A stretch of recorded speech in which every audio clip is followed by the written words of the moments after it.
Death, Impermanence, and by Jamgon Kongtrul Rinpoche III. All conditioned phenomena are impermanent and subject to destruction and decay. All efforts invested to achieve worldly goals are in vain, because everything passes. This applies to one's body too, which is composed of flesh, blood, and bones. At a certain time it was created, at another time it will decay. Not so one's mind, which was never created and will never cease. Whatever form of existence a living being has, everyone, without exception, will die due to the transitory nature of all conditioned things. One contemplates that there is nobody who has not died previously and knows this applies to oneself too. The sight or thought of death frightens everyone, although one knows that everything is impermanent. One blocks off these thoughts, is sad when they arise or when one experiences the death of a friend, relative, or stranger.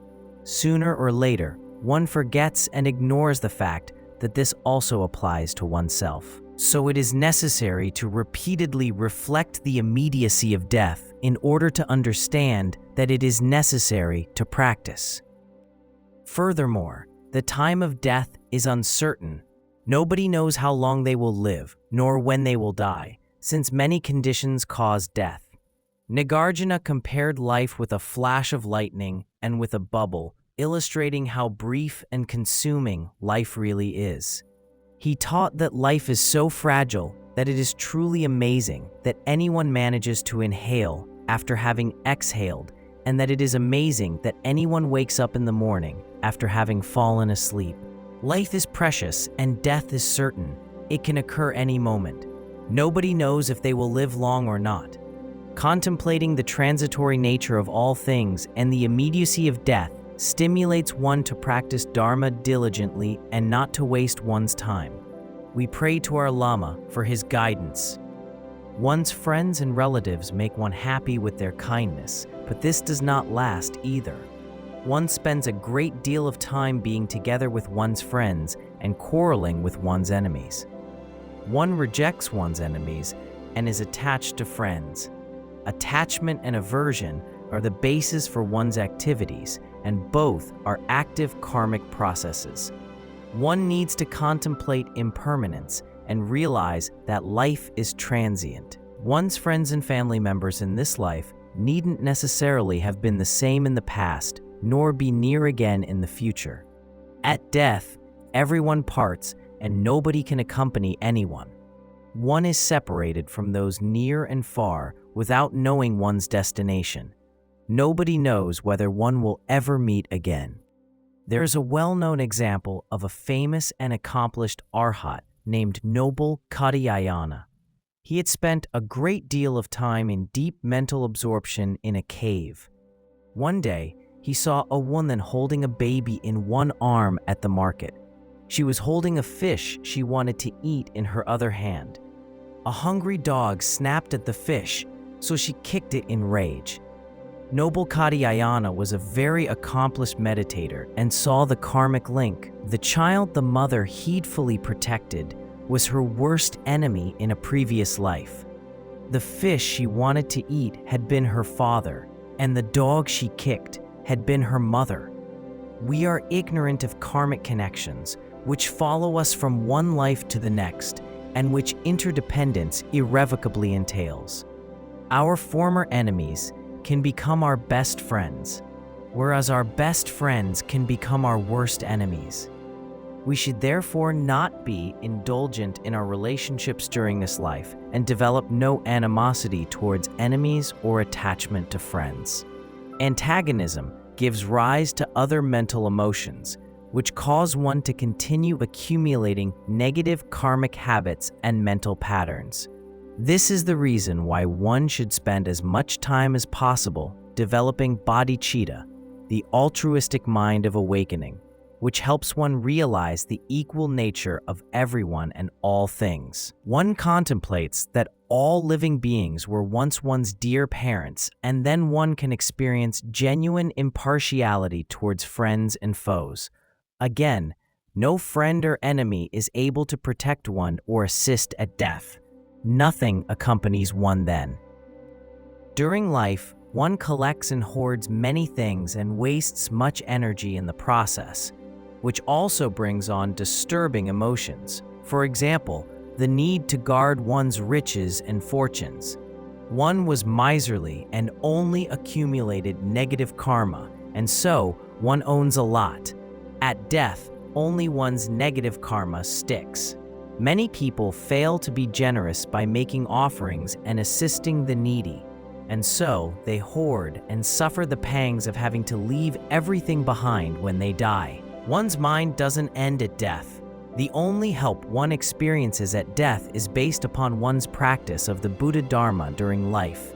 Therefore, we ask our Lama to bless us that we are content with our situation instead of chasing after useless pursuits. Dharma practice is the only support at death. Many people practice Lord Buddha's teachings in order to acquire wealth and fame in this life and do not understand the purpose of practice, namely, to make the best use of this life by pursuing a meaningful aim. Practice prepares us to deal with death wakefully aware. It benefits future lives and eventually leads to fruition, which is realization of the unimpaired state. Spiritual practice would remain polluted and estranged should one try to fulfill personal advantages for this life only. Such a misled individual remains trapped in the 8 worldly dharmas. As said, genuine practice of the Buddha Dharma is most helpful at death. Of course, one needs to practice diligently during life in order to experience the beneficial results then.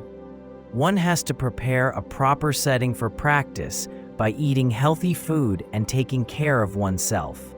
Yet, one should be content with the favorable circumstances once one has established satisfactory conditions for practice, instead of seeking more and more wealth or fame. One would waste one's time and energy hoarding possessions. Furthermore, one may invest much time learning about the Dharma, but one's practice remains dry with a mere intellectual understanding. Therefore, it's extremely important to realize that one has no time to lose and needs to take advantage of every opportunity to practice the Dharma. Contentedness is a prerequisite.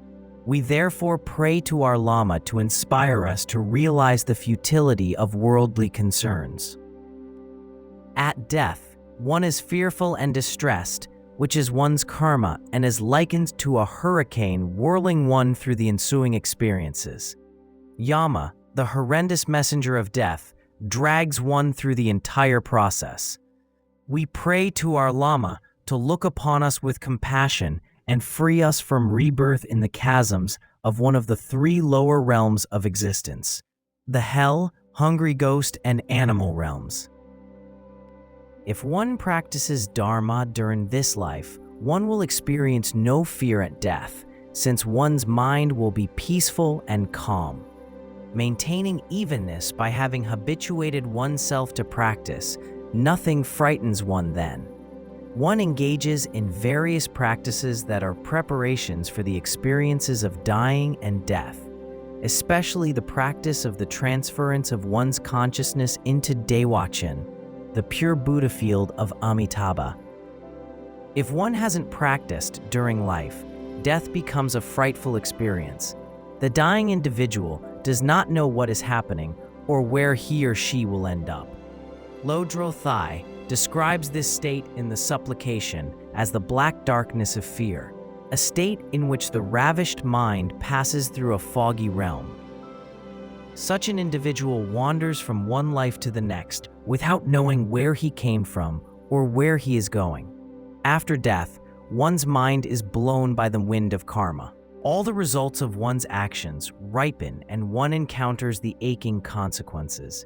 One is blown and driven into a next birth by the wind of karma, which is the infallible and unerring law of cause and effect, i.e., all active processes one has accumulated and is solely responsible for. Actions never remain unaccounted for until the ripening effects become one's own vivid experiences. One cannot determine one's future life after death because one has no control over one's mind. Negative karma hurls one through suffering in the lower states of existence, where the Lord of Death rules. One experiences severe pain and frustration in those states. And so we pray to our Lama that we do not experience torment in the lower realms. Dharma practice can be compared to a battlefield on which two weapons determine victory: bodhicitta and devotion for one's root Lama and all Lamas of the lineage, who have upheld and transmitted the teachings to us without interruption. The most important factor when practicing the Dharma is the pure motivation, because intentions determine one's actions. If one has both weapons, bodhicitta and unwavering dedication, all practices will be victorious. It is not sufficient to recite sacred texts and mantras with a shallow frame of mind. Rather, one needs to check one's motivation again and again. One needs to examine one's mind and be attentive in all phases of life. If one investigates carefully, one sees that pure intentions engender beneficial results and that all activities of body, speech, and mind are positive and effective. If one doesn't understand one's own mind, practice hardly helps.